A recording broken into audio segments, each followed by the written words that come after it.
안녕하십니까? 책 읽는 밤 달빛지기입니다. 오늘은 제가 여러분께요, 은행나무 출판사에서 출간한 요즘 가장 핫한 여성 작가 8분의 사라지는 여성들에 대한 사라지지 않을 기록들, 여성의 불안을 전면화하는 8편의 아름답고 강력한 은유, 고딕 스릴러 테마 소설집을 소개할까 합니다. 제목은요, 사라지는 건 여자들 뿐이거든요 이고요. 여기 참여한 작가들은 강화길, 손보미, 임소라, 지혜, 천이란, 최영건, 최진영, 허희정입니다. 오늘은 제가 이 중에서 지혜 작가의 삼각지붕 아래 여자를 준비했습니다. 여러분의 구독과 좋아요에 힘입어 그럼 지금 낭독을 시작합니다.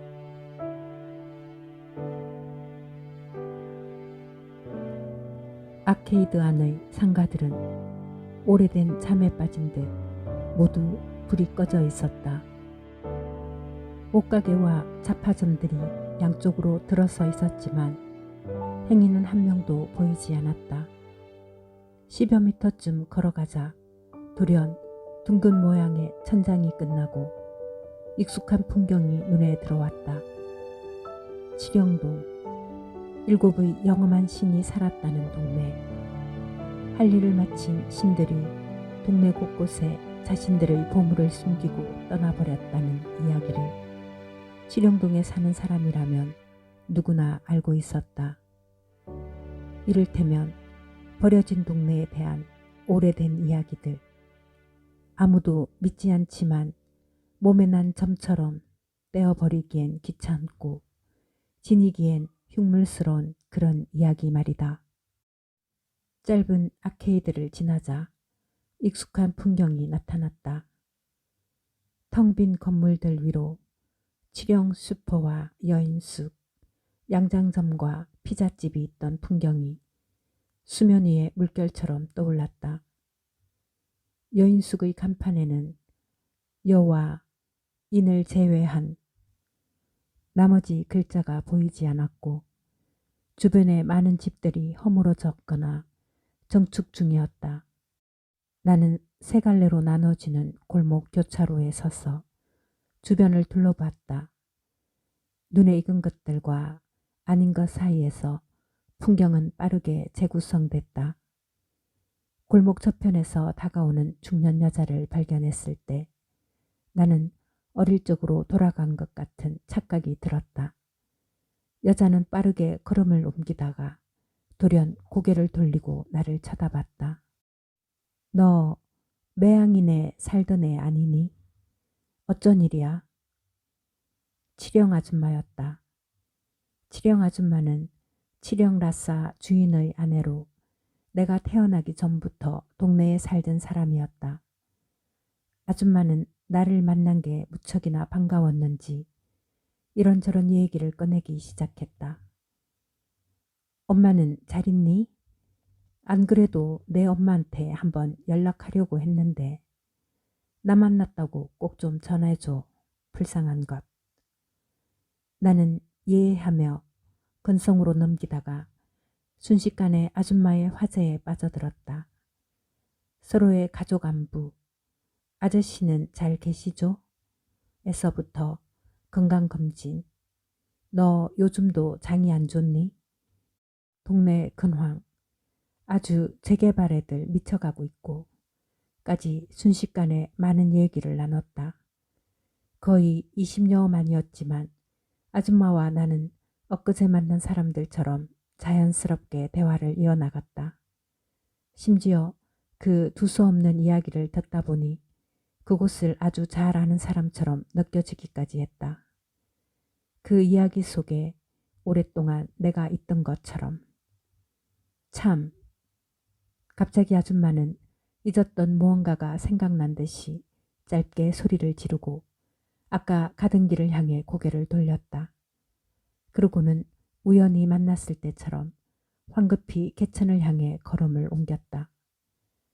순식간에 사라진 치령 아줌마의 뒷모습을 보며 나는 어릴 적 살던 집으로 이사 왔다고, 매양 이모네 집에서 살게 되었다고 말할 타이밍을 놓치고 말았다. 치령동 매양이네. 동네 사람들은 내가 살던 집을 그렇게 불렀다. 매양 이모는 젊은 시절을 일본에서 보내고 고향으로 돌아와 치령동에 자리 잡은 반교표였다. 그가 살던 안채 곳곳에 걸린 색색의 노랜들이 기억난다.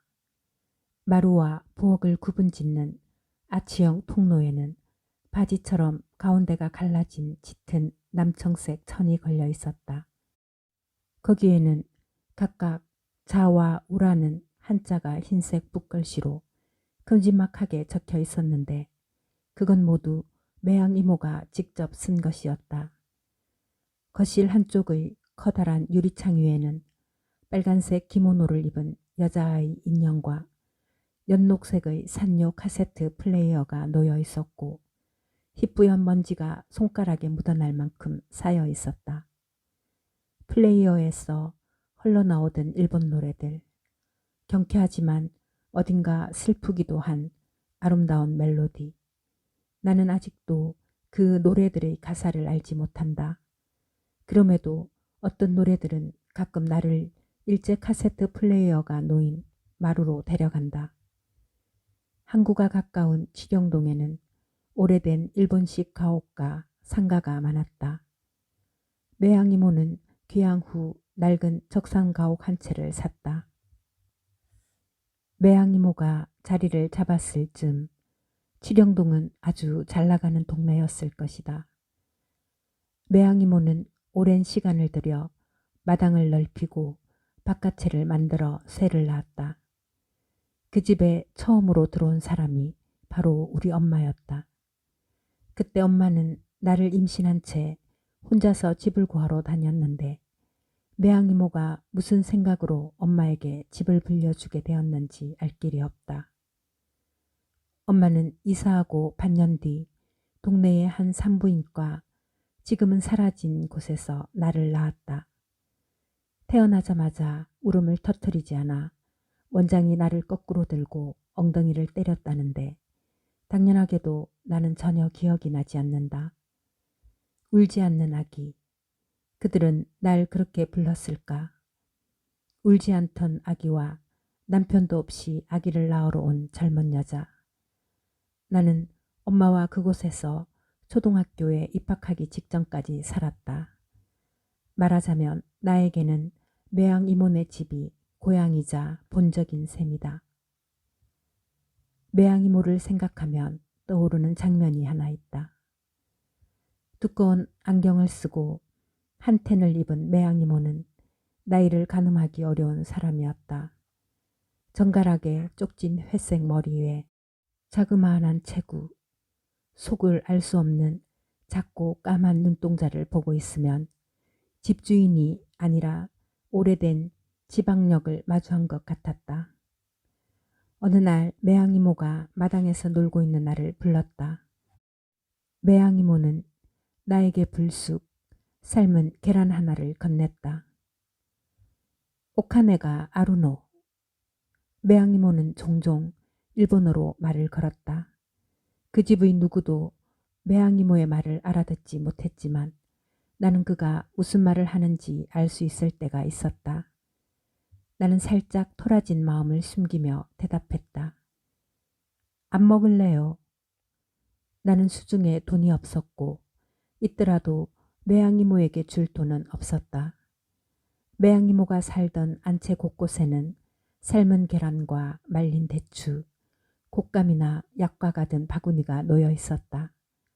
그럴 때마다 바닥이 삐걱거리는 안채에서는 습기를 머금은 목재 냄새가 났고 썩기 직전의 달콤한 과일 향이 집안에 가득했다. 매양 이모는 나중에 커서 갚으라며 손수 계란을 까 내 입에 넣어 주었다. 계란은 크고 따뜻했다. 안채에 돌던 온기처럼 그때의 기억은 오랫동안 나에게 남아 있었는데 그게 호의가 아니라 사실 어린애를 상대로 일수를 친 걸지도 모른다는 생각이 들었을 즈음 매양이모가 죽었다는 소식을 들었다. 칠영동이 아닌 여수의 한 요양병원에서 홀로. 이모에 대한 기억은 후에 짙은 남청색 기모노를 입은 여자가 등장하는 꿈으로 이어졌다. 꿈속의 여자는 매양이모와는 달리 큰 키에 차가운 인상이었지만 나는 그가 매양이모라는 걸 알았다. 아마 그의 젊었을 적 모습이거나 다른 차원의 매양이모. 나는 다른 차원이 있다고 믿는다. 일 것이다. 여자는 오래된 집의 복도 구석에서 천장을 향해 손을 뻗었다. 그건 천장에 숨겨진 다락 계단을 꺼내는 행위였다. 그 집 안채에 다락이 있었던가. 엄마와 내가 살던 바깥채, 새방과는 달리 안채는 1층과 같기도 하고 2층 같기도 한 오묘한 외관이었는데 여러 번의 개조와 증축으로 원래 모습의 3분의 1 정도를 잃고 마침내 나와 이모가 엄마가 살던 삼각지붕이 되었다. 내가 그 집에 살던 7년 동안 이모는 안채의 썩은 볼을 덜어내거나 망가진 회벽에 시멘트를 바르는 등 잠시도 집을 가만두지 않았다. 당시 텔레비전에서는 산소 같은 여자라는 광고 카피가 유행이었다. 짙은 화장에 반짝이는 드레스를 입고 화면 가득 클로즈업된 이영애의 얼굴은 어딘가 비현실적인 구석이 있었다. 현실이 아닌, 이곳이 아닌, 끊임없이 집을 고치던 이모의 행위는 집을 넘어서고자 하는 일종의 초월적인 행위가 아니었을까. 이모는 집을 고쳐서 무엇을 얻고자 했을까. 더 허물 때도 고칠 때도 없이 망가지기만 하던 삼각지붕 집을, 그 집은 대체 어떻게 이모를 견뎌내었을까. 마당에는 철마다 다른 꽃과 나무를 심었는데 그걸 관리하던 사람이 매양이모 한 명뿐이었는지 모르겠다. 그러는 와중에도 건물 입부분에 세워진 중세식 박공, 삼각지붕은 누구의 방해도 받지 않고 그 자리를 지켰다. 산소처럼, 바다처럼. 한 번은 매양이모네 대청에서 낮잠을 잔 적이 있다. 엄마가 일을 나가면 나는 혼자 시간을 보냈다. 어린아이 혼자 집을 지키는 일을 대수롭지 않게 여기던 때였다. 그날 매양이모도 없고 엄마도 없는 집에서 나는 긴 단잠을 잤다. 꿈은 기억나지 않는다. 대청마루와 마당 사이에는 일본식의 길고 좁은 복도가 있었다. 복도 한가운데 비스듬하게 누우면 마당의 조경과 네모난 하늘을 한꺼번에 볼 수 있었다. 복도는 마치 어둠을 위해 만들어진 것 같았다. 어떤 빛도 복도를 거치면 완벽하게 집 안으로 들어오지 못했다. 나는 그게 좋았다. 눈을 떴을 때 밖은 일몰 직전이었다. 건물 밖으로 삐져나온 지붕 끝으로 새빨간 구름이 퍼져나가고 있었다. 하늘을 가득 메운 붉고 푸른 구름들. 나는 순간 그 구름들을 오래 보고 싶다는 열망에 사로잡혔다. 지붕과 하늘과 네모난 건물이 잠에서 덜 깬 뜨거운 몸으로 한꺼번에 들어오는 것 같았다. 그 순간이 영원하기를. 눈앞의 아름다운 풍경을 눈에 담으며 설명하기 어려운 무언가 갈망하는 마음을 최초로 경험했다. 경험. 그걸 겪은 뒤에는 다시 전으로 돌아갈 수 없는 그때의 풍경은 집을 떠난 뒤에도 종종 떠올랐다. 만약 누군가 칠영신이라든가 나를 원하는 시간으로 보내준다고 한다면 나는 망설이지 않고 그날 낮잠을 자던 대청으로 돌아갈 것이다. 매양 이모네 집으로 돌아간 후 나는 매일 골목을 산책했다. 골목의 형태는 예전과 달라진 게 없었지만 사라진 건물로 텅 빈 자리와 외관이 바뀐 집들 때문에 낯설어 보였다. 골목의 끝에서 끝까지 두어 바퀴를 돌고 삼거리에 도착하면 개천의 분주한 풍경이 눈에 들어왔다. 장보러 가는 사람들, 개천 넘어 떠나는 사람들. 그들을 뒤로하고 골목으로 돌아오면 예전에는 보지 못한 새로운 길이 나타나곤 했다. 칠영라사가 있던 삼거리, 순진의 목욕탕이 있던 골목 입구, 개천으로 향하는 뒷길이 모두 하나의 길로 이어졌다. 건물과 건물 사이에 좁은 틈을 지나 처음으로 보는 골목으로 들었으면 방금까지 산책한 삼거리의 입구가 도로 나왔다. 매양 이모의 집에도 바뀐 곳이 있었다. 골목을 향해 세워진 돌담을 허물고 그곳에 대문을 설치했다. 바깥채와 담장, 나무 대문을 없앤 자리에 녹색 철제 대문이 들어왔고 그건 볼품없이 녹슨 상태였다. 무엇보다도 삼각 지붕이 있던 자리에 파란색 슬레이트가 올라간 모습을 보자 나는 배신감을 느꼈다. 어떻게 그 지붕을 없앨 생각을 했을까? 이름 모를 건축업자에 대한 분노가 생겼다. 삼각 지붕을 없애고 볼품없는 슬레이트를 올린 집에서 매양 이모는 홀로 무슨 생각을 했을까? 모두 매양 이모의 선택이었을까? 다행히 좁은 복도와 미닫이 문, 마당에 깔린 판석은 예전 그대로였다. 나는 산책을 마치고 돌아와 한참 동안 복도에 앉아 있곤 했다. 잠시 후 미닫이를 열면 안채에서 오랫동안 묵혀있던 탁한 공기가 쏟아져 나왔다. 나는 그 속에 숨은 썩은 나무와 과일 냄새를 맡기 위해 숨을 들이쉬었다. 희미한 지린내와 습기, 한동안 비어있던 집의 고요함. 마침내 낡은 복도에 누워 하늘을 바라봤을 때 골목 어딘가에서 요란한 소리가 들려오기 시작했다. 굴착이었다. 어릴 적 내가 읽고 쓰기를 떼고 색칠 공부도 끝낸 뒤 헨젤과 그레텔을 다 읽고 나서도 할 일이 없을 때 홀로 집안에서 심심하다는 단어를 곱씹을 정도가 되었을 때 동네에 돌던 이상한 소문을 기억한다. 소문이 아니라 실체. 그러니까 한 여자에 대한 이야기이다. 깊은 밤 한 여자가 동네를 돌아다니며 집집마다 문을 두드린다. 그리고 소리친다. 열어줘. 들여보내줘. 대체 어떤 여자가 잘 모르는 집의 문을 두드리며 열어달라고 자신을 들여보내달라고 사정한다는 것인가. 소문은 맥락이 없을수록 쉽게 몸을 부풀리는 법이다. 아무도 여자의 기행의 이유를 몰랐고 어린아이인 나에게 설명해주는 사람 역시 없었다. 그 여자에 대해 처음 들었을 때 겁에 질린 내 얼굴을 보며 엄마는 이렇게 말했다. 창아리 어신년.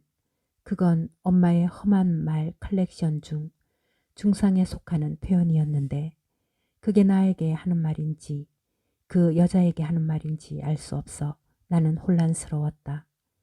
그때 나는 창아리라는 단어의 뜻을 몰랐지만 그게 굉장히 중요하다는 걸 본능적으로 알 수 있었다. 입안에서 굴리기에는 어딘가 석연찮은 가시가 많은 민물고기를 먹을 때와 같은 찝찝함. 걱정 마. 우리 집엔 안 와. 아니, 못 와. 엄마가 어째서 그런 말을 했는지 모르겠지만 그건 아마 경험에 의한 판단이었을 것이다. 나는 안심한 마음으로 엄마의 품에 파고들며 그 여자에 대해 나름의 결론을 내렸다. 그 여자는 못 와. 아니, 안 와. 어쩌면 지금쯤 다른 동네에서 소문의 주인공이 돼버렸을지도 모르지. 지금 생각하면 그 여자는 동네에서 일종의 엔터테인먼트에 가까웠다. 그게 오락거리가 아니면 뭘까? 무언가에 대해 다수가 동일하게 느끼는 공포는 동일하게 낄낄대는 것과 비슷한 소리를 낸다는 걸 나는 그 여자를 보며 알았다. 엄마는 그 여자에 대한 두려움과 흥분으로 밤마다 철저히 문단속을 했다. 당시 낡은 철제 미닫이 셋이는 우리 집 방 한 칸과 부엌 겸 다용도실로 이루어진 유일한 출입구였고 몇 번의 합을 맞추고 났어야 맞물리는 잠금장치는 너무도 쉽게 열릴 것처럼 허술했다. 때때로 날이 어두워지면 불투명한 유리문 너머로 사람인지 짐승인지 알 수 없는 형체가 어른거렸고 그때마다 엄마는 어서 자라고 밤늦도록 자지 않는 아이를 데려가는 늙은 신들에 대해 이야기하곤 했다. 근데 엄마, 저건 매양이 뭐야? 맨날 저기 있잖아. 중얼거리는 일본어, 나지막한 목소리. 나는 그 말을 삼키며 엄마의 품에서 금세 잠에 빠졌다. 그럴 때면 칠영신의 모습을 한 낯선 존재들이 골목 앞을 서성거리는 꿈을 꿨다. 골목, 내가 어떻게 그 골목을 잊을 수 있을까? 슈퍼, 여인숙, 양장점, 문 닫은 피자집이 있던 오래된 풍경. 마치 창아리 같은, 창아리라는 말을 들여다보면 길게 이어진 깜깜한 길이 떠오른다. 그 속에 무엇이 돌아다니는지 모르는 채 창아리라는 이미 어디론가 떠나버린 게 아닐까. 혹은 그들이 찾던 게 고작 쉽게 잠들지 못하는 아이 하나였을까. 적어도 창아리에 준하는 신체의 내장과 맞먹을 중요한 건 아니었을까. 잠에서 깨었을 때 밖은 어두웠다. 요란하게 땅을 파던 소리도 들리지 않았다. 골목에 세워진 가로등이 깜빡거리더니 불이 들어왔다. 연녹색 불빛이 들어온 창가가 환했다. 대문 밖에서 누군가 어슬렁거리고 있었다. 집 앞 골목은 인적이 드물었고 사람이 드나드는 경우도 거의 없었다. 칠영 아줌마였다. 아줌마는 대문 앞을 서성이다 골목 저편에서 무언가를 발견한 듯 급하게 달려갔다. 그러고는 다시 돌아와 대문 앞에서 나를 향해 소리쳤다. 예, 너 한자 봤니? 누구요? 한자 말이야. 너 한자 몰라? 고 한자. 어떻게 한자를 잊을 수 있을까? 한자의 이름을 알려준 사람이 바로 칠영 아줌마였다. 어릴 적 칠영 아줌마는 우리 집에 놀러오는 유일한 사람이었다. 한자 말이야. 어휴, 불쌍한 것. 그 불쌍한 것 중에 엄마와 나도 포함된다는 걸, 내가 그 사실을 알고 있었다는 걸 칠영 아줌마는 정녕 몰랐을까. 칠영 아줌마는 말끝마다 불쌍한 것이라고 하는 버릇이 있었다. 매양 이모네 대청에 앉아 대추의 썩은 부분을 손톱으로 도려내며 엄마와 칠영 아줌마는 자주 수다를 떨었다. 동네에서 엄마의 평판은 그리 좋지 않았는데 홀로 아이를 낳고 키우는 여자에 대해 사람들은 무언가 해명을 요구하는 것 같기도 했고 그냥 미워하는 것 같기도 했다. 칠영 아줌마는 바구니에서 꺼낸 계란으로 얼굴 한쪽을 문지르며 동네의 최신 이슈와 정보를 적절하게 부풀려 말해주었다. 그럴 때면 안채의 라디오 소리가 슬그머니 줄어드는 걸 나는 알고 있었다. 고 한자라고 예전부터 이 동네에 살던 애야. 저번에 시장 가다 만났는데 글쎄 애가 맨발인 거 있지. 얼굴은 곱닥해가지고 불쌍한 것. 아줌마는 그 여자 고 한자를 알고 있었다. 아줌마에 따르면 고 한자는 개천 너머 판자촌에 살았는데 젊을 적 고생을 많이 해서 정신을 놓아버렸다고 했다. 판자촌 젊을 적 정신 놓아버리고 그 단어들이 머릿속에서 잘 이어지지 않았다. 얼마나 고생하면 정신을 놓아버리나. 사람이 미칠 만큼 힘든 일이란 게 뭐지? 그런 일이 있을 수 있나? 나는 엄마와 칠영 아줌마 그리고 매양 이모를 떠올렸다. 만약 그들이 어떤 힘든 일을 겪어 정신을 놓아버린다면, 밤마다 동네를 돌아다니며 문을 열어달라고 한다면 어떻게 해야 하지? 내가 뭘 할 수 있지? 칠영 아줌마는 한자에 대해 묻더니 대답도 듣지 않고 황급히 골목 저편으로 사라졌다. 나는 자리에서 일어나 외출 준비를 했다. 이모가 요양원으로 들어간 뒤 집은 몇 달간 홀로 방치된 상태였다. 몇 달이 아니라 몇 년, 아니 사실 아무도 그곳에 산 적이 없는 것처럼 찬장 안에는 유통기한이 지난 깻잎 통조림과 보리차, 믹스커피 한 박스가 먼지와 함께 나뒹굴고 있었다. 부엌 한쪽에는 거실에 놓여있던 수납장이 옮겨져 있었는데 연녹색의 카세트 플레이어와 희나 인형, 수첩과 바구니 같은 잡동사니가 두서없이 들어있는 모습이 꼭 어린 시절의 나 같았다. 유리문에는 거미줄처럼 희미한 금이가 있었고 질이 벗겨진 모서리 한쪽을 쓰다듬자 송진같이 끈끈한 가루가 묻어나왔다. 수첩은 전에 본 적 없는 것이었다. 검은 가죽으로 겉을 둘러싼 자그마한 수첩은 때가 타고 여기저기 흠이 나 있었지만 오래된 바닥처럼 윤기가 났다. 누군가 가까이 두고 자주 들여다본 물건 같았다.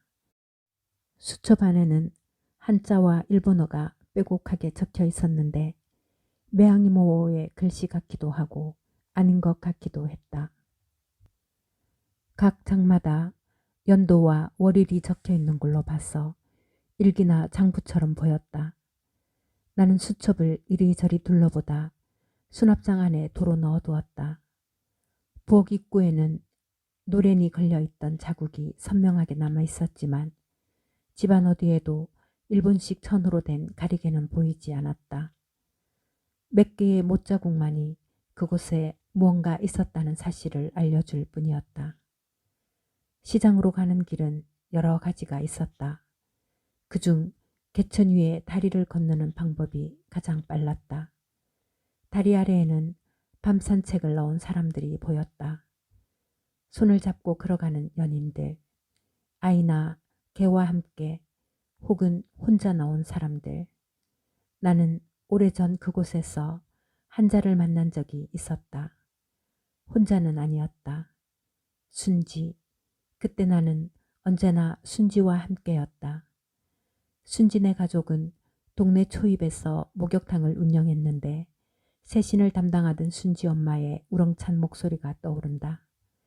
요란한 무늬의 속옷 세트를 입고 탕 안팎을 바삐 오가던 순지 엄마는 나를 볼 때마다 아가 너 때 안 미나 하고 물었다.